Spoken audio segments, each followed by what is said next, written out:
దేవుని పరిశుద్ధ నామమునకు మహిమ కలుగును గాక. క్రీస్తునందు ప్రియమైన దేవుని బిడ్డలారా, ఈరోజు చాలా ప్రాముఖ్యమైన అంశాన్ని మనం ధ్యానం చేయబోతున్నాం. మీరు చాలా జాగ్రత్తగా మెలకువ కలిగి వినాలి.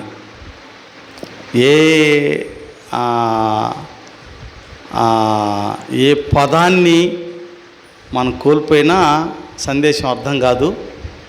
కనుక జాగ్రత్తగా వినాల్సిందిగా నేను మనవి చేస్తున్నాను.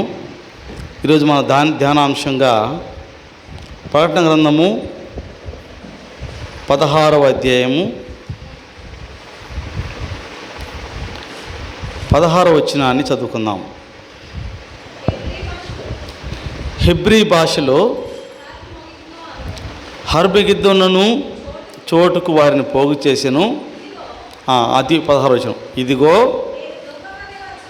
నేను దొంగవలే వచ్చుచున్నాను, తాను దిగంబరుడుగా సంచరించుచున్నందున జనులు తన దిశములను చూతురేమో అని మెలకువగా ఉండి తన వస్త్రము కాపాడుకొనువాడు ధన్యుడు. ఇక్కడ యేసుప్రభు వారు చెప్తున్నారు, ఇదిగో నేను దొంగవలే వచ్చుచున్నాను. అదే ప్రకటన గ్రంథము 22వ అధ్యాయము 12వ వచనాన్ని కూడా చదువుదాం మనము. ఇంకను 22:12 ఇదిగో ఆగండి. ప్రభువారు అన్నారు, ఇదిగో నేను త్వరగా వస్తూ ఉన్నాను అన్నాడు. అంటే ఆయన రాకడా ఆలస్యం లేదు. మనం అనుకుంటున్నాం ఇంకా ఎప్పుడో వస్తాను యేసు ప్రభువారని. ఆయన రాకడా ఆలస్యం అని చాలామంది అనుకుంటున్నారు. కానీ ఇది కడవరి దినాల్లో ఉన్నాము. అంటే ఈ మాట చెప్పి కూడా దాదాపుగా 2000 సంవత్సరాల పైన అవుతుంది. ప్రభువారి మాట చెప్పి 2000 సంవత్సరాల పైన అవుతుంది. ఈ మాట చెప్పి ఈ ప్రకటన గ్రంథం రాసి అప్పటి నుంచి కూడా ఇలాగే ఏముంది అనుకుని పోతా ఉన్నారు. కానీ ఇప్పుడు ఆ సమయం రానే వచ్చింది. రేపు రాబోయే దినాలు మీకు చెప్తాను నేను. అసలు ఏముందా లేఖనాల్లో, ఎందుకు సిద్ధపడాలి, సమాజంలో ఎలా ఉంది, ప్రభుత్వాలు ఎలా ఉన్నాయి, చట్టాలు ఎలా ఉన్నాయి, అవన్నీ కూడా బైబిల్ నుంచి మనం నేర్చుకోబోతున్నాం. అన్నీ కూడా ప్రభువారు దీంట్లో పొందుపరిచాడు. అర్థం చేసుకోలేక ఎంతసేపటికి స్వస్థతలు, ఆరోగ్యాలు, ఆస్తులు, స్థుతులు ఏంటియో ఏయో దేంతో పోతున్నారు తప్ప నిజమైన సత్యవాక్యాన్ని బోధించడానికి సాతాను అవకాశం ఉండడంలా, వినేవారు కూడా ఉండటంలా. చివరి దినాల్లో మనము సిద్ధపడాలి. ప్రభు చెప్పాడు, ఇదిగో నేను త్వరగా వస్తున్నాను. ఎలా వస్తాడంటే ఆయన ఇప్పుడు 16 ప్రకటన 16 ఎలా వస్తాడైనా ఆగండి. ఆయన ఏమో త్వరగా వస్తానన్నాడు. రెండోది దొంగవలే వస్తానన్నాడు. దొంగ ఎప్పుడు వస్తాడు? ఏ టైంకి వస్తాడు దొంగ? ఎన్ని గంటలకు, ఎన్ని నిమిషాలకు వస్తాడు దొంగ? చెప్తాడా? చెప్తున్న రెడీగా సెక్యూరిటీ పెట్టి కూర్చోమను. నేను ఇన్ని గంటలకి, ఇన్ని నిమిషాలకి, ఇన్ని సెకండ్లకు వస్తానంటే మనం దొరకకుండా ఫోన్ చేసి పోలీసు ఆఫీసర్లకి పిలిపించి చుట్టూ సెక్యూరిటీ పెట్టి కూర్చోము మనము. కానీ దొంగ చెప్పడు ఏ టయాన్ని వస్తాడో, ఎప్పుడు వస్తాడో, ఏ సమయంలో వస్తాడో, ఏ నిమిషంలో వస్తాడో దొంగ చెప్పడు. కనుక ప్రభు ఏమో త్వరగా వస్తున్నాడు. ఎలా వస్తాడంటే దొంగలాగా వస్తాడు. ఏ సమయాన్ని వస్తాడో తెలియదు. కనుక మనము జాగ్రత్త పడాలని వాక్యం సెలవిస్తూ ఉంది. ప్రభు రాకడికి జాగ్రత్త పడాలని వాక్యం సెలవిస్తూ ఉంది. అంటే మళ్ళా ప్రకటన 16:16 చదవమ్మా. వచ్చున్నాను, తాను దిగంబరుడుగా సంచరించుచున్నందున జనులు తన దశములను చూతురేమో అని మెలకువగా ఉండి తన వస్త్రము కాపాడుకునేవాడు ధన్యుడు. ఇది రక్షణ వస్త్రం. రక్షణ వస్త్రాన్ని కాపాడుకున్న వాళ్ళే ధన్యులు అని లేఖనం చదివిస్తుంది. మరొక మాట చూస్తే, అంటే దేవుడేమో జాగ్రత్తగా ఉండండి, మెలకువగా ఉండండి, రక్షణ వస్త్రాన్ని కాపాడుకోండి, నేను త్వరగా వస్తున్నాను, దొంగవలే వస్తానని చెప్పని సలహాలు, హెచ్చరికలు చేశారు. అయితే నేటి ప్రజలు ఎలా ఉన్నారో చూద్దాం. లూకాసు వార్త 21వ అధ్యాయము. లూకాసు వార్త 21వ అధ్యాయము 34 నుంచి 36 దాకా. మీ హృదయములు ఒకవేళ తిండి వలనను మత్తు వలనను ఐహిక విచారము వలనను మందముగా ఉన్నందున ఆ దినం అంటే ఏ దినము? ప్రభు రాకడ దినమా? ఆ దినము అకస్మాత్తుగా మీ మీదికి ఉరి వచ్చినట్లుగా రాకుండా మీ విషయమై మీరు జాగ్రత్తగా ఉండుడి. ఆ దినం అంటే ప్రభు రాకడ దినం. ఆ దినము భూమి అంతటా నివసించే వారందరికీ అకస్మాత్తుగా వచ్చును. కాబట్టి మీరు జరగబోవు వీటి నెలను తప్పించుకొని మనుష్య కుమారుని ఎదుట నిలవబడుటకు శక్తిమంతులు ఆ శక్తి గల వారగునట్లు ఎల్లప్పుడూ ప్రార్థన చేయుచు మెలకుగా ఉండని చెప్పాను. చూసారా? అంటే ఈనాడు మీ హృదయములను తిండి వలనను మత్తు వలనను ఐహిక విచారముల వలనను మందముగా ఉన్నందున, అంటే ఉన్నందున అంటే అర్థం ఏంటి? ఏ టెన్స్ అది? మందముగా ఉన్నందున ఏ టెన్స్ అది? Past tense. మందముగా ఉన్నారు ఆల్రెడీ. మందముగా ఉంటారేమో అంటే అది ఫ్యూచరు. మీరు ఆల్రెడీ మందంగా ఉన్నారన్నాడు. కనుక ఐహిక విచారములు అంటే ఏమి తిందుమో, ఏమి త్రాగుదుమో, ఏమి ధరించుకుందామో అనేది ఆ విచారం. ఇంకోటి ఏంటంటే తిండి వలనను. నేను చిన్నపిల్లాడప్పుడు 2 రకాల హోటల్స్ ఉంటాయి. 2 రకాల హోటల్స్ చిన్నపిల్లాడప్పుడు. ఒకటేమో బ్రాహ్మణ భోజనము, రెండవది మిలిటరీ భోజనం. 2 రకాల హోటళ్ళు. టౌన్కి పోతే మిలిటరీ హోటలు, బ్రాహ్మణ హోటల్ అనేవాళ్ళు. మిలిటరీ హోటల్ ఎందుకంటే మిలిటరీ వాళ్ళకి ఎక్కువ మాంసాహారం ఇస్తారట. అందుకని నాన్ వెజ్ దొరికేదేమో మిలిటరీ హోటల్, అంటే మాంసం దొరికేది. వెజిటేరియన్ ఏమో బ్రాహ్మణ హోటల్. 2 ఉంటాయి. ఇప్పుడు ఏమన్నా చెప్పండి? ఎక్కువ బిర్యానీ సెంటర్లు, దమ్ బిర్యానీ సెంటరు, ఇంకా నూడిల్స్, ఇంకా అసలు దమ్ బిర్యానీ హోటల్లోకి వెళ్తే దమ్ములో ఎన్ని దమ్ములు ఉన్నాయో మన దగ్గర కుర్రలు అడిగితే చెప్తారు ఎన్ని దమ్ములు ఉన్నాయో. ఎన్నెన్నో దమ్ములు ఉన్నాయో దమ్ముల్లో. ఇవన్నీ ఇప్పుడు తిండి వలన బైబిల్లో ఉంది. చివరి దినాల్లో ఎక్కడ పెట్టినా తిండికి. నేను మీకు అంతా తెలుసు, హైదరాబాద్ నాకు తక్కువ, హైదరాబాదు ఎప్పుడన్నా పోయేవాడిని. మనలో ఎప్పుడు వెళ్తారు కాబట్టి తెలుసు. నేను మొన్న పెద్దమ్మాయి దగ్గరికి వెళ్ళి, మా అమ్మాయి దగ్గరికి ఏదో లూలు మాలు ఏదో అన్నారు. అక్కడికి వెళ్ళాం, తీసుకెళ్ళారు మమ్మల్ని. సరే వెళ్ళి అక్కడ ఉండి ఒక 11 గంటల దాకా ఉన్నాం, 11-11:30 దాకా. ఆ టైంలో వస్తున్నాం. ఆ టైంలో ఆటో కట్టుకొని ఇంటికి వస్తుంటే ఎక్కడ పెట్టినా లైట్లు 11:30-12 గంటలకి లైట్లు ఎక్కడ పెట్టినా గుంపులు. ఏం దాన్ని నేను అడిగితే అక్కడ అన్నీ కూడా బిర్యానీలు, రకరకాల ఫుడ్లు. ఎన్ని గంటలకి? నైట్ 12 గంటలకు 1 గంటకి రకరకాల ఫుడ్స్ విపరీతంగా తింటున్నారు. ఎలా తింటున్నారు? అప్పటికే దీంతో అందరూ కూడా బాడీ మొత్తం నింపేసుకొని ఇక తింటున్నారు. ఎంత తింటారో, ఎన్ని గంటలు తింటారో. నేను ఏంటి టైం దాకా అంటే అది అంతే. అంటే ఈ రోజుల్లో తిండి వలన, ఐహిక విచారం వలన, చదవనమ్మా, మీ హృదయములు ఒకవేళ తిండి వలనను మత్తు వలనను మందముగా ఉన్నందున ఆ దినము అకస్మాత్తుగా మీ మీదకి ఉరి వచ్చినట్లు రాకుండా మీ విషయమై మీరు, అంటే మీకు మీరే, మీ మీదకి అకస్మాత్తుగా ఉరి వచ్చింది కాబట్టి మీకు మీరే జాగ్రత్తగా ఉండండి అంటున్నాడు. ఈ రోజున ప్రతి క్రైస్తవుడు, ప్రతి మానవుడు ఎలా ఉండాలంటే జాగ్రత్తగా ఉండాలి. ఎవరి విషయము? మన విషయమే, ఎవరికి వారే. ఇప్పుడు నేను, నా భార్య బిడ్డలు ఉన్నారు. నా భార్య బిడ్డలకి నేను వత్తాసు పలకలేని పరలోకంలో, నా రికమెండేషన్ చెల్లదు అక్కడ. లేక నేను పాపినైతే నన్ను ప్రేమించి నా భార్య నా గురించి అక్కడ మా ఆయన అండి, మా పాస్టర్ గారు అండి అని చెప్పడానికి అవకాశం లేదు. నా జీవితాన్ని బట్టే పరలోకం, నా సాక్ష్యాన్ని బట్టే పరలోకం. కనుక ఎవరికి వారే సిద్ధపడాలి, ఎవరికి వారే జాగ్రత్త పడాలి, ఎవరికి వారే పరలోకానికి సిద్ధపడాలని చెప్పి వాక్యం సెలవిస్తూ ఉంది. అయితే ఈ రోజుల్లో దేవుని వాక్యం సిద్ధపడమంటుంటే 4 రకాల ప్రజలు ఉన్నారు. ఎవరు? దేవుని అంటే సర్వలోకానికి దేవుడు సువార్త ప్రకటిస్తూ ఉంటే లోకంలో 4 రకాల ప్రజలు ఉన్నారు. వారి గురించి వివరించి నేను ముగిస్తాను. మొదటి వారు ఎవరంటే అసలు వాళ్ళు అసలు లోకానుసారులు, దేవునికి వాళ్ళకి సామాన్యం ఉండదు. వాళ్ళు ఎవరైనా కావచ్చు, నేను కావచ్చు, నువ్వు కావచ్చు, వేరే ఒకరు కావచ్చు.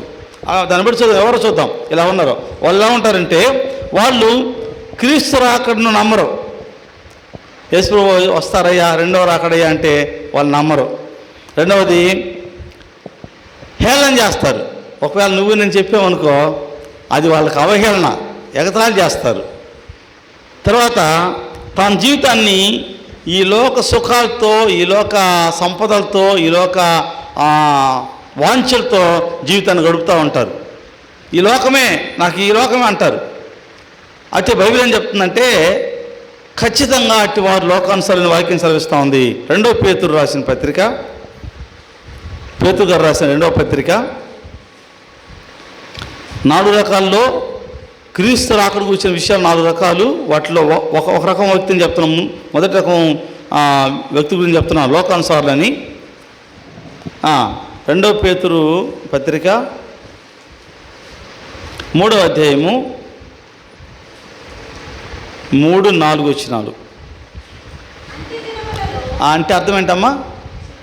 చివరి దినాల్లో, ఇవే చివరి దినాల్లో, అంత దినాల్లో అపహాసకులు అపహసించు వచ్చి తమ స్వకీయ దురాశల చొప్పున నడుచుకొనుచు ఆయన రాకడను కూర్చిన వాగ్దానం ఏమాయను పితరులు నిద్రించింది మొదలుకొని సమస్తమును సృష్టి ఆరంభమున్నట్టే నిలిచి ఉన్నదే అని చెప్పుదురని మీరు తెలుసుకోవాలి అన్నాడు.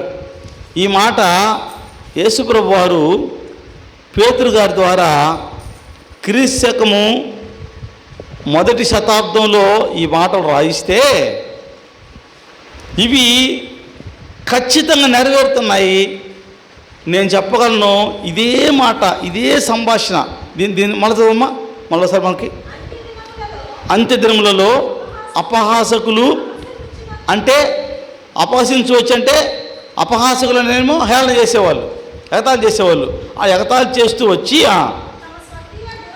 తమ స్వకీయ దురాశల చొప్పున నడుచుకొనుచు ఆయన రాకడను కూర్చిన వాగ్దానము ఏమాయను పితరులు నిద్రించిన మొదలుకొని సమస్తమును సృష్టి ఆరంభమున్నట్టే నిలిచి ఉన్నది అని చెప్పుదరని తెలుసుకోవాలను. చూసారా, ఈ మాట ఏంటంటే అపహాసకులు అంటే హేళన చేసేవాళ్ళు, ఎగతాళి చేసేవాళ్ళు. వాళ్ళు ఏం చేస్తారంటే ఎగతాళి చేస్తూ సృష్టి ఆరంభం నుంచి వాళ్ళు తమ స్వకీయ దురాశ చొప్పున నడుచుకుంటూ సృష్టి ఆరంభం నుంచి ఇలా ఉంది కదా, ఇంకా రాకడెక్కడా అని అంటారట వాళ్ళు. నేను ఒకసారి సువార్త నిమిత్తమై వెంగపల్లి అనే గ్రామానికి వెళ్ళాను. వెల్లంపల్లి కాదు, వెంగపల్లి, హనుమంతునిపాడు మండలము, మన ప్రకాశం జిల్లాలోనే హనుమంతునిపాడు మండలము, వెంగపల్లి గ్రామం. ఆ గ్రామానికి వెళ్ళాను. అక్కడ సువార్త చేస్తుంటే ఒక యవనస్తుడు నాకేం చేశాడంటే, అన్నయ్య మీకు ఇక్కడ ఉన్నంతకాలము టిఫిన్ నేను అరేంజ్ చేస్తాను, మధ్యాహ్నం భోజనము సంఘస్థులు చేస్తున్నాడు కదా, రాత్రికి భోజనం చేస్తాను కదా, టిఫిన్ మార్నింగ్ పనులు వాళ్ళు ఉంటారు, నేను ప్రొవైడ్ చేస్తానని చెప్పని ఒక హోటల్లో నన్ను తీసుకెళ్ళి హోటల్ అతనికి చెప్పాడు, పాస్టర్ గారు వస్తారు, ప్రతిరోజు టిఫిన్ పెట్టండి, ఆయనకి బిల్లు అంతా నేను ఇస్తానని చెప్పి అన్నాడు. నేను ఉదయాన్నే లేవటము, ప్రార్థన చేసుకోవడం, బ్రష్ చేసుకొని రెడీ అయిపోయి హోటల్కి వెళ్ళటమే. వెళ్తే ఆ టిఫిన్ పెడతారు వాళ్ళు, నాకు కోరిక తింటాం వచ్చేయటం. ఇది నా దినచర్య. అక్కడ రెండు నెలలు ఉన్నాను సువార్తకు వెళ్ళి. ఆ 2 మాసాల్లో రోజు వెళ్ళేవాడిని. ప్రతిరోజు ఉదయం వెళ్ళటము, వాళ్ళు ఏదో టిఫిన్ కావాల్సిన టిఫిన్ తింటాము, వచ్చేయటము. నేను ఎవరితో సంభాషణ పెట్టుకుని వాళ్ళు కొత్త ప్రజలు నాకు వెళ్తూ వచ్చేవాడిని. ఒకరోజు ఒక ఆయన అడిగాడు వస్తుంటే, అండి ఏ ఊరి మీది, రోజు కనపడతావు వస్తావు సైలెంట్గా వెళ్ళిపోతావు, ఏ ఊరి మీద అన్నాడు. నేను సో చెప్పాను, పలానా అన్నాను. ఓకే, ఇక్కడికి ఎందుకు వచ్చావు అన్నాడు. నేను పాస్టర్ గారిని అయ్యా, సువార్త కూటాలు ఉన్నాయి అందుకోసం వచ్చాను, అది వెంగపల్లి పలానా ప్లేస్లో ఉంటున్నాను, తమ్ముడు ఇలా హోటల్లో మాకు టిఫిన్ పెట్టి చెప్పాడు, వచ్చేసి వెళ్తానని చెప్పన్న. అవును, పాస్టర్లు అంటే మీరు వాక్యం బోధిస్తారా, వాక్యం చెప్తారంటే అవునయ్యా అన్న. ఎందుకు వాక్యం అన్నాడు. సంభాషణేనండి. ఎందుకు వాక్యం అన్నాడు. అయ్యా ప్రభు రాకడ సమీపంగా ఉంది, సిద్ధపడమని చెప్పడమేనయ్యా అంటే, ప్రభు రాకడ దగ్గర సమీపంగా ఉందా, సిద్ధపడాలన్నా అంటే రాకడంటే ఏందన్నాడు. యేసుప్రభు వారు ఒకసారి నేను వస్తానని చెప్పారయ్యా, మొదటి రాకడలో వచ్చాడు అని చెప్పిన విధంగానే డేట్లతో సహా చెప్పాడు, టయానికి ఆయన వచ్చాడు, మన మానవాళి కోసం రక్తం కార్చాడు, ప్రాణం పెట్టాడు, విమోచించాడు, మరలా వెళ్ళాడు, రెండోసారి వస్తానని చెప్పన్నాడు. వస్తాడయ్యా, సిద్ధపడాలన్నా. ఇదేమటన్నాడు. ఎదురుగా వాళ్ళ చేను ఉంది, మీ రోడ్డు పక్కన హోటల్ అది, ఆ హోటల్లో టిఫిన్ చేసాము, బయటికి రాగానే ఆయనతో సంభాషణ. అలా చూస్తే వాళ్ళ చేను అదిగో ఆ చేను ఉంది, ఆ చేను దగ్గర కనపడుతుంది సమాధి. అంటే ఆ బ్రహ్మాండంగా సమాధి కొత్తగా కట్టి ఆ పెయింటింగ్ అంతా వేసి సొనం వేసి ఉంది. అదిగో సమాధి మా అన్నది, మా పెద్ద అన్నది, మొన్నే నెల అవుతుంది వెళ్ళిపోయి, మా పెద్దన్న ఆడ పెట్టాం, మన సమాధి అది. అదిగో ఆ పక్కన ఒకటి మాసిపోయిన సమాధి ఉంది పక్కనే, అది ఆ పక్కన మాసిపోయింది, అది మా నాన్నది, మా నాన్న సమాధి, ఆ మాసిపోయిన సమాధి. దాని పక్కన కొన్ని రాళ్ళు కనపడుతున్నాయే, ఆ రాళ్ళు మా జేజనాంది, ఆ రాళ్ళు. ఆ పక్కన ఇంకోటి కనపడదు కానీ మా ముత్త జేజీ కూడా ఆడే ఉంది. వరుసగా పెట్టుకుంటూ వస్తాం సమాధులు, అన్నీ ఆడే ఉన్నాయి కదా. ఇంక పరలోకం ఏంది, మా తాతల కాలం నుంచి ఇక్కడే ఉండా, ఎందుకు ఈ పూటకపు మాటలు మీ అన్నీ, నేను పని చేసుకుని బతకరాదండి, ఈ పూటకు మాటలు ఎందుకు, జనాన్ని ఇటు మభ్యపెట్టి సస్తారు, పరలోకము దేవుడు ఎందుకు ఈ పూటకు మాటలన్నీ అన్నాడు. అంటే సరే, ఇక నేను అయ్యా నీకు ఇప్పుడు అర్థం కాదులే, నీకు దేవుడు అర్థం చేస్తాడు అని చెప్పంటే, ఇంకా దేవుడు చెప్తారులే, మీరు ఏ చెప్తారని చెప్పన్నాడు. సరే వచ్చేసాను, ఆయనతో మనం మాట్లాడలేము. అందుకే ప్రభు చెప్పాడు, అలాంటి వాళ్ళ దగ్గర నుంచి తప్పించుకోమని చెప్పాడు ప్రభువారు. బైబిల్లో ఉంది ఆ మాట, వితండవాదం చేయకూడదు, అలాంటి వాళ్ళకి ఏం చెప్పలేము మనం, ఏం చెప్పలేము. సరే వచ్చేసా. అలాగే ఇక్కడ బైబిల్ ఉంది. తర్వాత అప్పుడు నాకు పెద్దగా అనుభవం లేదు బైబిల్, ఎప్పుడు అది దాదాపుగా 30 ఏళ్ళ క్రితం వ్యవహారం ఇది, అప్పుడు పెద్దగా నాకు అనుభవం లేదు బైబిల్. తర్వాత చదువుతూ ఉంటే ఈ మాటలు గుర్తొస్తే ఆ రోజు జరిగింది నాకు గుర్తొచ్చింది. ఏమంటారు, చదవమ్మా. అంత్యదినములలో అపహాసకులు అపహసించుచూ వచ్చి తమ స్వకీయ దురాశల చొప్పున నడుచుకొనుచు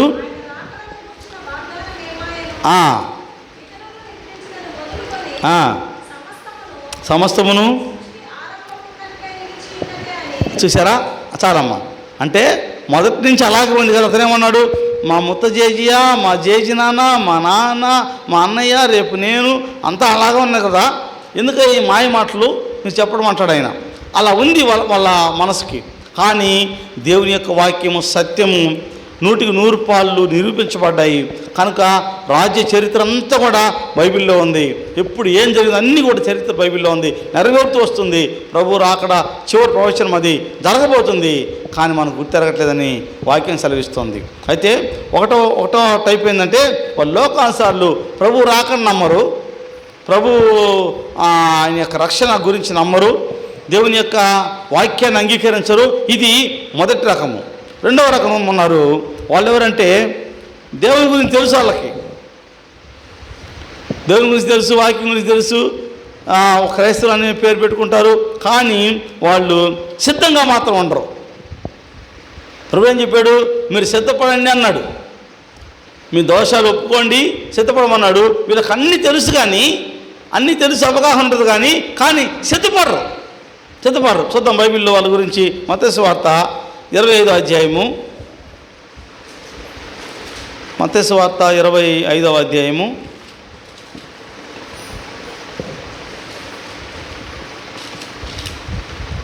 మొదటి నుంచి కొన్నిసార్లు చదువుకుందాం. పరలోక రాజ్యము తమ దివిటీలు పట్టుకొని పెండ్లి కుమారుని ఎదుర్కొనుటకు బయలుదేరిన 10 మంది కన్యకలను పోలి ఉన్నది. వీరిలో 5 బుద్ధి లేని వారు, 5 బుద్ధి గలవారు. బుద్ధి లేని వారు తమ దివిటీలు పట్టుకొని తమతో కూడా నూనె తీసుకొని పోలేదు. బుద్ధిగలవారు తమ దివిటీలతో కూడా సిద్ధులలో నూనె తీసుకొని పోయి. చాలమ్మా, ఇక్కడ గమనించినట్లయితే ప్రభువారు చెప్పిన ఉపమానం ఇది. పరలోక రాజ్యము ఒక సన్నివేశానికి సాదృశ్యంగా ప్రభు చెప్పాడు. ఎలా పోలిందంటే 10 మంది కన్యకలను పోలి ఉంది అన్నాడు. కన్యక అంటే ఎవరమ్మా? కన్యక అంటే పరిశుద్ధురాలు. కన్యక అంటే పురుషుని ఎరుగని స్త్రీని కన్యక అంటారు. కన్య అంటారు పురుషుని ఎరుగని స్త్రీ. పురుషుని ఎరిగిన స్త్రీ కన్య కాదు, పరిశుద్ధురాలు. ఒకే పరిశుద్ధం ఉండటం వేరు. కన్య అంటే అర్థం ఏంటంటే పురుషునితో సాంగత్యమైన స్త్రీని కన్య అంటారు. పురుషునితో సాంగత్యమైన భర్త కావచ్చు, ఇంకొకళ్ళు కావచ్చు. పురుషునితో సాంగత్యం ఉన్న వాళ్ళని కన్య అనరు.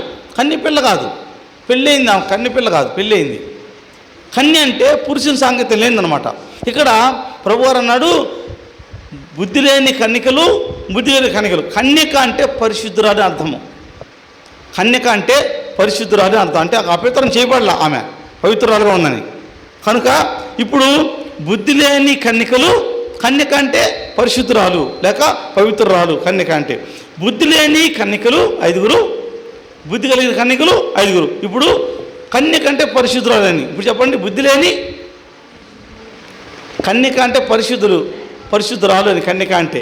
ఇప్పుడు కన్యక పక్కన పెడదాం. కన్యక అంటే పరిశుద్ధురాలు, బుద్ధి లేని పరిశుద్ధురాళ్ళు 5, బుద్ధి కలిగిన పరిశుద్ధురాండ్రు 5. ఇప్పుడు 10 మంది కన్యకలే, 10 మంది కన్యకలే, 10 మంది పరిశుద్ధురాండ్రే. కానీ 5 బుద్ధి లేని వాళ్ళు, 5 బుద్ధి కలిగిన వాళ్ళు. ఈరోజు మన జీవితాల్లో ఒకవేళ మేము స్త్రీలం కదా, మేమే కన్యకలం కాదు. వధువు సంఘము, వరుడు క్రీస్తు. వధువు అంటే ఎవరు?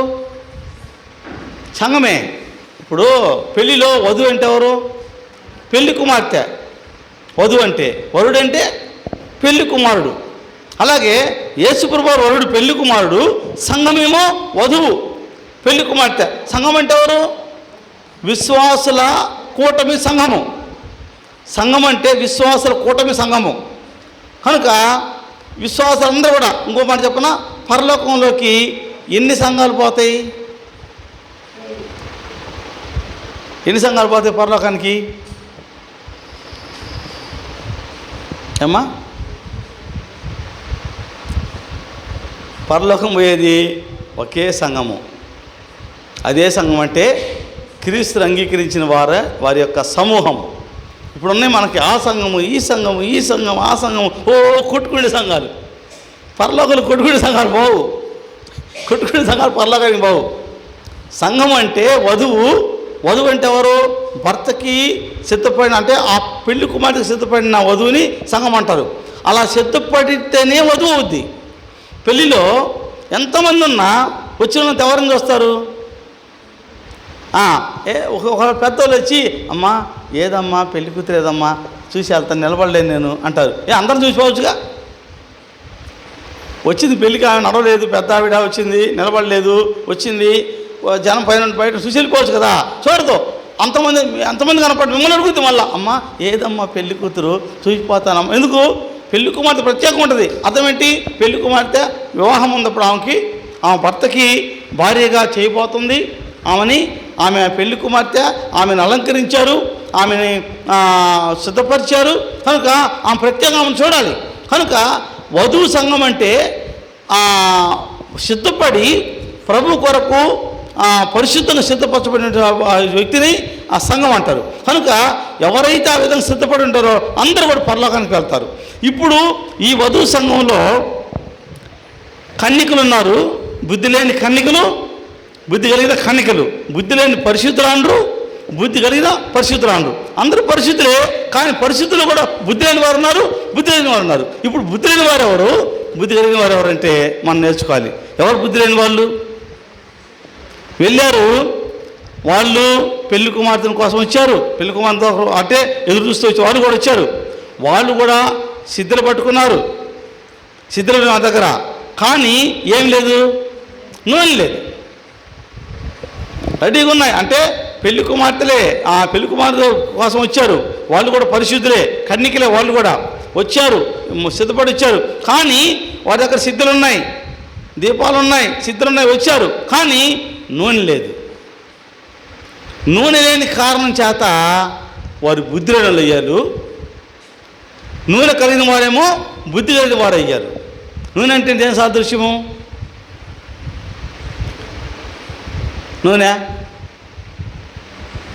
నూనె పరిశుద్ధాత్మక సాదృశ్యం. బైబిల్లో నూనె పరిశుద్ధాత్మక సాదృశ్యం లేక వాక్యాన్ని సాదృశ్యం.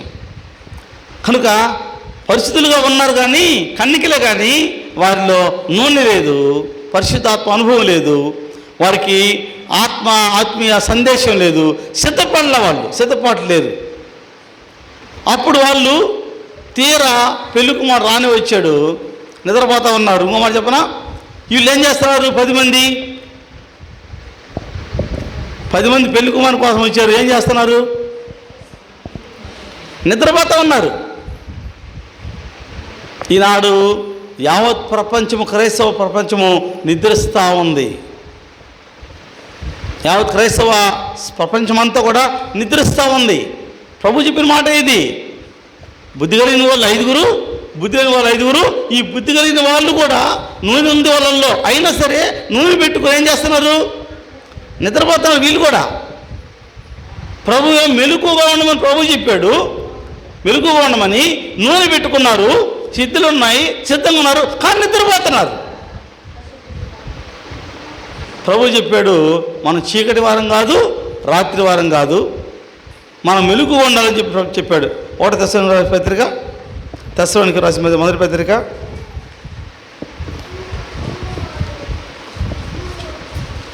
ఈ వాక్యం అలాగే ఉంచుకోండి. 5వ అధ్యాయము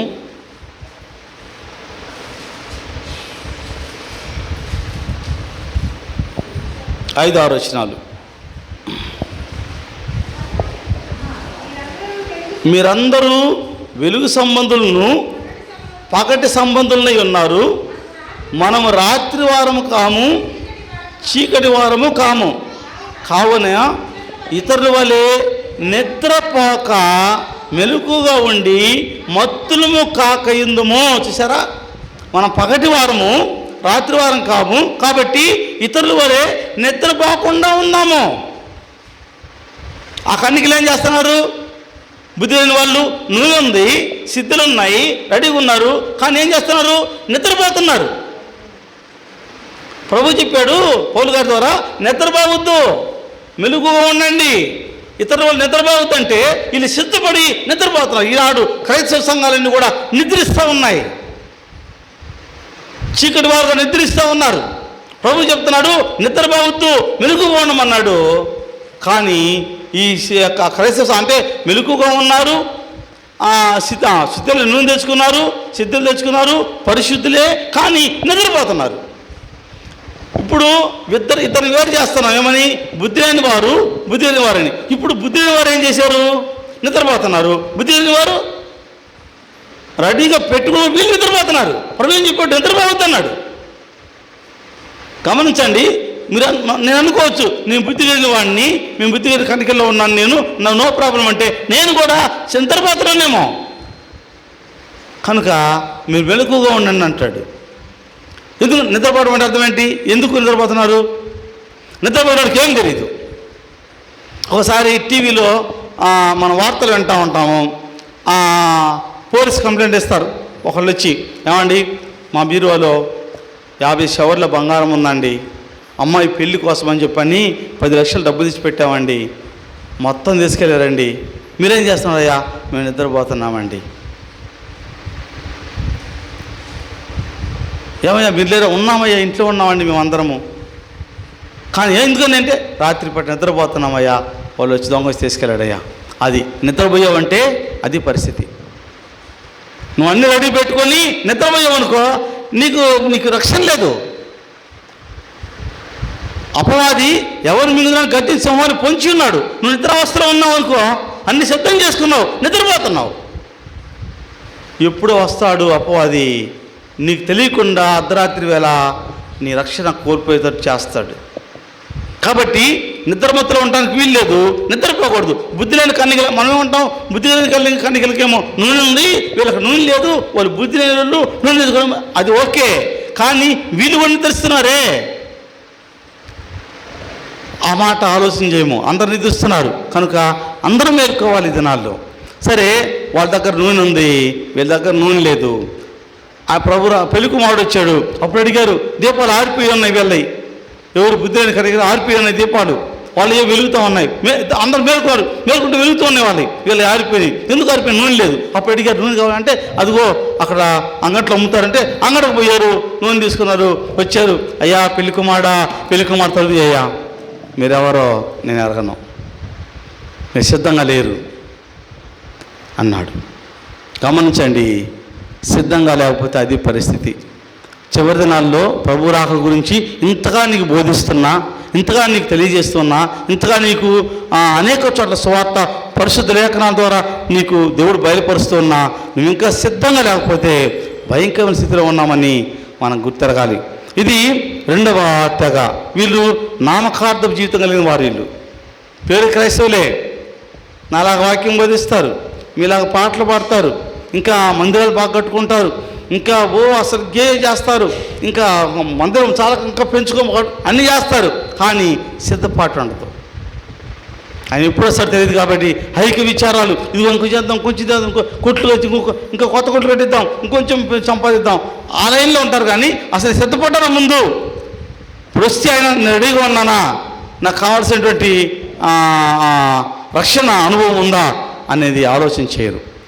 స్టూడెంట్స్ ఉంటారమ్మా, డే 1 ఫస్ట్ రోజు స్టూడెంట్స్ స్కూల్కి పోయినప్పటి నుంచి వాళ్ళు దేని మీద దృష్టి పెట్టాలి? ఫస్ట్ రోజు జూన్ 12వ తేదీన పోయి జాయిన్ అవుతారు స్కూల్లో. దేని మీద దృష్టి పెట్టారు వాళ్ళు? మార్చిలో ఏప్రిల్లో యాన్యువల్ ఎగ్జామ్స్ ఉంటాయి, వాటి కోసం ఇప్పటి నుంచే రెడీగా ఉండాలి. ప్రతి స్టూడెంటు స్కూల్లోకి వెళ్ళగానే మార్చిలో కదా స్కూలు, నేను ఇప్పుడు జూన్ నెలలో జాయిన్ అయ్యాను కదా, అప్పుడు మార్చి కదా, అప్పుడు దాకా చూద్దామని నువ్వు గమ్ముకుంటే అప్పుడు నువ్వేం చేయలేవు. అందుకే చాలామంది ఫెయిల్ అవుతున్నారు ఆ సిద్ధపాటు లేక. ఈరోజు జూన్ 12 పోయి జాయిన్ అయ్యావంటే మార్చి నెలలో జరిగేటువంటి ఎగ్జామ్స్ కోసం ఫస్ట్ డే 1 నుంచి నువ్వు ప్రిపేర్ అవుతూ ఉండాలి. ఆ డేట్ను గుర్తుపెట్టుకుని చదువుతూ ఉంటే అప్పుడు నువ్వు ఈజీగా ఎగ్జామ్ రాస్తావు, మంచి మార్కులతో పాస్ అవుతావు. కనుక ప్రతి క్రైస్తవుడు ఐక్య విచారము, ఏం తిందామా, ఏం కట్టుకుందామా, ఏమి అనుభవిద్దామా, దేన్ని అడుగుదామా ప్రభుని, ప్రభు నాకు అది పోయి, నాకు ఇది పోయే ప్రార్థన, అయ్యా కన్నీరు కాల్స్తున్నా ప్రభు, అయ్యా నాకు ఇది ఇవన్నీ సరే రక్షణ ఉందా? ఇవేమి లేకపోయినా రక్షణ ఉంటే చాలు. ఇవేమి లేకపోయినా పర్లేదు. ఈ లోకం శాశ్వతం కాదు, ఈ లోకం శాశ్వతం కాదు. ఎవరమ్మ ఇక్కడ స్థిరం అని చెప్పండి, స్థిరంగా ఉంటారు ఎక్కడ అని చెప్తారు, ఎవరైనా చెప్తారా? అటువంటి వాళ్ళు ఎవరైనా ఉంటే అజ్ఞానులు వాళ్ళు, ఎవరు స్థిరం కాదు. కనుక మనము ఐక్య విచారాలు విడిచిపెట్టాలి. ప్రభు రాసి అయితే ఇది రెండో వారు ఎవరు? వీళ్ళు అంటే తెలుసు కాని వాళ్ళు సిద్ధపడరు. మూడో రకం ఉందమ్మా, వారు విశ్వాసులు. ప్రభు రాకడకు రెడీగా సిద్ధపడి ఉంటారు, వాక్యానుసారంగా జీవిస్తారు. ఈ ఐక్య విచారాలకు ఆలోచన చేయాలని వాక్యం సెలవిస్తుంది. తీతు రాసిన పత్రిక, పౌలు గారు తీతుకు రాసిన పత్రిక నేను త్వరగా ముగిస్తున్నాను. 2వ అధ్యాయము 11 నుంచి 13 దాకా. తీతుకు రాసిన పత్రిక 2వ అధ్యాయము 11 నుంచి 13 దాకా. ఏలయనగా సమస్త మనుషులకు రక్షణకర్త అయిన దేవుని కృప ప్రత్యక్షమై మనం భక్తిహీనతను, ఇహలో సంబంధమైన దురాశలను విసర్జించి శివప్రదమైన నిరీక్షణ నిమిత్తము, అనగా మహాదేవుడును మన రక్షకుడినైన యేసుక్రీస్తు మహిమ యొక్క ప్రత్యక్షత కొరకు ఎదురు చూచుచు ఈ లోకములో స్వస్థ బుద్ధితోనూ నీతితోనూ భక్తితోనూ చాలా బ్రతుకుచుండాలి. ఇది క్రైస్తవుడు ఏం చేయాలంటే క్రీస్తు రాకడ కొరకు మనము దురాశలు విసర్జించి, ఈ లోక సంబంధమైన దురాశను విసర్జించి శుభప్రదమైన నిరీక్షణ నిమిత్తము అనగా మహాదేవుడు మన రక్షకుడైన యేసుక్రీస్తు మహిమ యొక్క ప్రత్యక్షత, ఆయన మనలో ప్రత్యక్షం కాబోతున్నాడు రెండోసారి. ఆ ప్రత్యక్ష కొరకు ఎదురు చూస్తూ భక్తితోనూ స్వస్థబుద్ధితోనూ నీతితోనూ బ్రతుకుచుండాలి. ఇది నిజమైన క్రైస్తవుడు.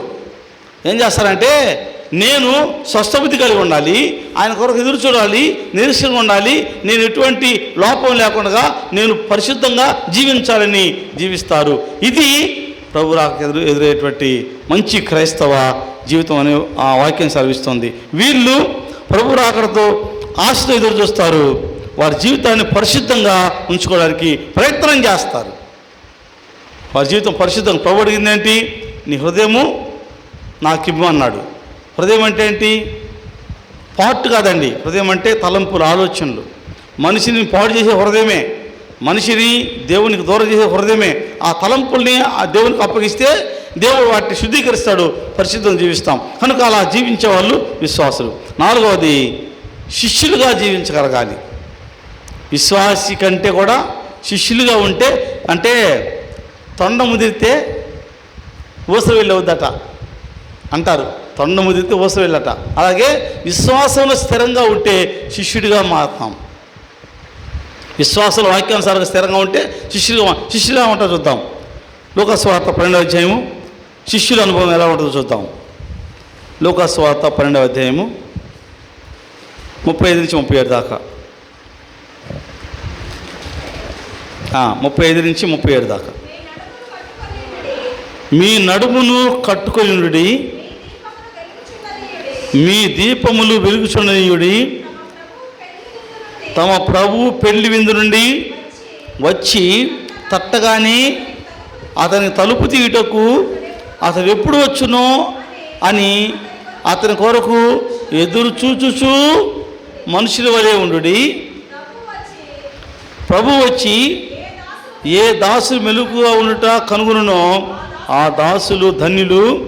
అతను నడుము కట్టుకొని వారిని భోజన పంక్తిని కూర్చొని తానే వచ్చి వారికి ఉపచారం చేయాలని మీతో నిశ్చయంగా చూసారా. మీరు మెలకుగా ఉండాలి. నడుము కట్టుకుని అర్థం ఏంటి?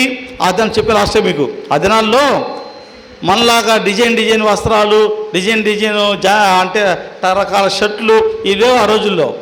వస్త్రం ఉండేది, ఇలా ఒక వస్త్రము ఇలా ఒక వస్త్రం వేసుకొని అవి చెరిగిపోకుండా నడుముకు గుడ్డ కట్టేవాళ్ళు. అంటే ప్రయాణం అయిపోతుంటే నడికట్టు కడితే వారు సిద్ధంగా ఉండాలని అర్థం.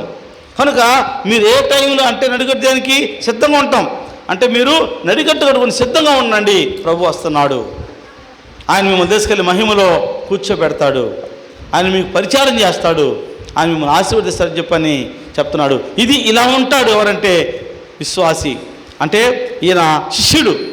విశ్వాసి దగ్గర నుంచి బలంగా కొనసాగితే శిష్యుడిలాగా నడుము కట్టుకొని ఎప్పుడు వచ్చినా రెడీగా ఉంటాడు. ఏ గడిలో వచ్చినా ప్రభువాన్ని రెడీగా సిద్ధంగా ఉన్నానని చెప్పని ఉంటాడు. ఎప్పుడు వచ్చి తలుపు తట్టినా ఆ హృదయం తలుపు రెడీగా తెస్తాడు. వీరు శిష్యుల అనుభవము. ఈ రాత్రి దేవుని బిడ్డగా పేరు పెట్టుకున్న మనము కూర్చున్న మనం కానీ, ఈ శబ్దం ద్వారా దేవుని మాట విన్నవారిలో కానీ, నీవు ప్రభు నిన్ను సూటిగా అడిగితే ఇదిగో ఈ రాత్రి వస్తే నువ్వు సిద్ధమా? దేవుని దగ్గర మచ్చ, ముడత, కళంకము అటు మరి ఏది ఉండకూడదు. దేవుని రాజ్యం పోవాలంటే అంత తేలిక కాదండి. దేవుని రాజ్యం అంత తేలిక కాదు. నేను లాస్టే చెప్పాను మీకు. ఆ లైన్లో ఒక ఆయన ముసుకేసుకుని ఉన్నాడు. లైన్లో పరలోకానికి పోయే లైటు, నరకం పోయే లైన్లు. నరకానికి పోయే వాళ్ళు ఏమో ఏడుచుకుంటూ పోతున్నారు, పరలోకం పోయే వాళ్ళు ఏమో నవ్వుకుంటూ పోతున్నారు. ఈ నరకం పోయే లైన్లో కుర్రోళ్ళున్నా ఇలాంటి కుర్రోళ్ళు మాట్లాడుకుంటున్నారంట. వరే మన పాస్టర్ గారు చెప్తానే ఉన్నారా, అయ్యా మారండయ్యా అని. మనం మారలేదురా.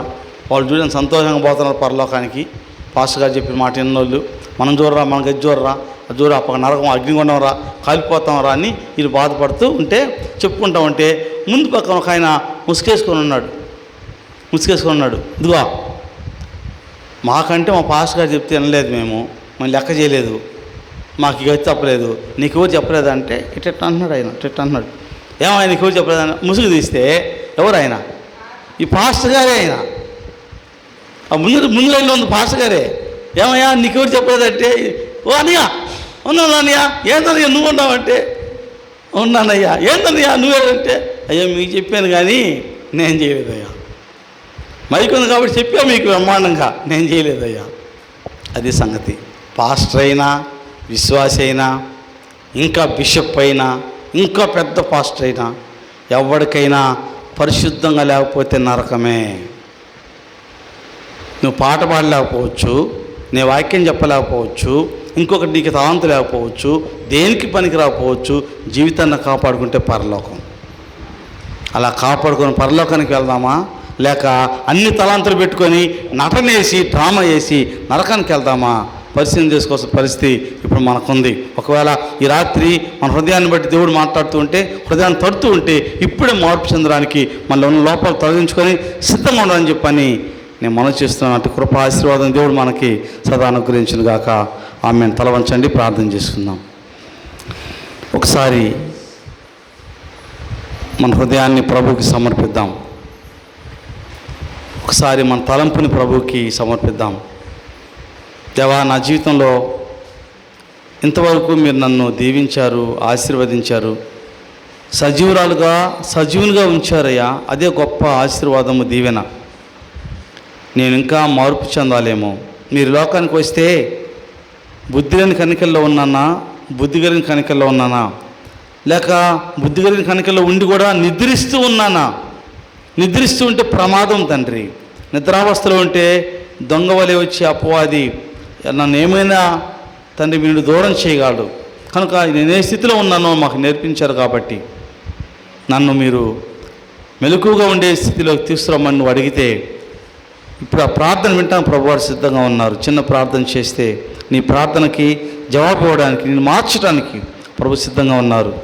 ప్రార్థన చేద్దాం. మహోన్నతుడా, జీవం కలిగిన ప్రభువా, మీకు వందనాలు అయ్యా. ఈ రాత్రి మీరు మాతో సూటిగా మాట్లాడి ఉన్నారు. మాలో అయ్యా నామకార్థపు క్రైస్తవ జీవితం ఉన్నామా, లేక మిమ్మల్ని ఎరగని వారంగా ఉన్నామా, లేక విశ్వాసంగా ఉన్నామా, లేక శిష్యరికాన్ని పొందే వారంగా ఉన్నామా? మమ్మల్ని పరిశీలన చేసుకుని కృపదయిచ్చామని వేడుకుంటున్నాం ప్రభా. దేవా, ఈ రాత్రి తండ్రి మాలో ఉన్న లోపాలు మాకు అయ్యా మీ లేఖనం ద్వారా మీరు మాకు ఎత్తి చూపుతున్నట్లయితే ఎక్కడ మేమునైనా మీకు అనుకూలంగా మా జీవితాన్ని మార్చుకోవాలో, పరిశుద్ధాత్మను మాతో మాట్లాడుతున్నప్పుడునైనా మేము పరిశుద్ధాత్మను దుఃఖపరిచే వారంగా, నిర్లక్ష్యపరిచే వారంగా, అలక్ష్యం చేసే వారంగా ఉండక పరిశుద్ధాత్మకు లోబడి దేవా మీరు ఇచ్చిన హెచ్చరిక ప్రభా మేము స్వీకరించి మా జీవితాలు మార్చుకొని మీ యొక్క పరలోకానికి వారసులుగా జీవించే భాగ్యం దయచేయమని. ఎవరైతే ప్రభా అనారోగ్యంతో అయా రోదంతో వేదంతో బాధపడుతున్నారు వారిని తాకండి, ముట్టండి, స్వస్థపరచండి, సంపూర్ణ ఆరోగ్యానికి క్షేమాన్ని ఇవ్వండి తండ్రి. అయ్యా ఎవరు ప్రభావ తొట్టెళ్ళిపోక ఈ లోకంలో ఒకవేళ శోధన బాధలు వేదనలు కలిగినప్పటినైనా ఇవన్నీ శాశ్వతం కాదని, అయ్యా ఒక రోజున పరలోకం అనేది ఉందని, పరలోకానికి సిద్ధపడే కృప మా అందరికీ దయచేయమని ఈ రాత్రికాల స్తోత్రం మీరు అంగీకరించమని యేసు నామములో ప్రార్థించి అడిగి వేడుకుంటున్నాం పరమ తండ్రి. ఆమేన్. పరమ తండ్రి దేవుని యొక్క ప్రేమ, ప్రభు అయిన యేసుక్రీస్తు కృప, పరిశుద్ధాత్ముని అన్యోన్య సహవాసము సన్నిధి కూడి ఉన్న మనందరికీ ఈ లోకంలో ఉన్న సకల పరిశుద్ధులకును ఇప్పుడు ఎల్లప్పుడూ సదా తోడై ఉండి దీవించి ఆశీర్వదించును గాక. ఆమేన్, ఆమేన్, ఆమేన్. అందరికి వందనాలండి. వందనాలు.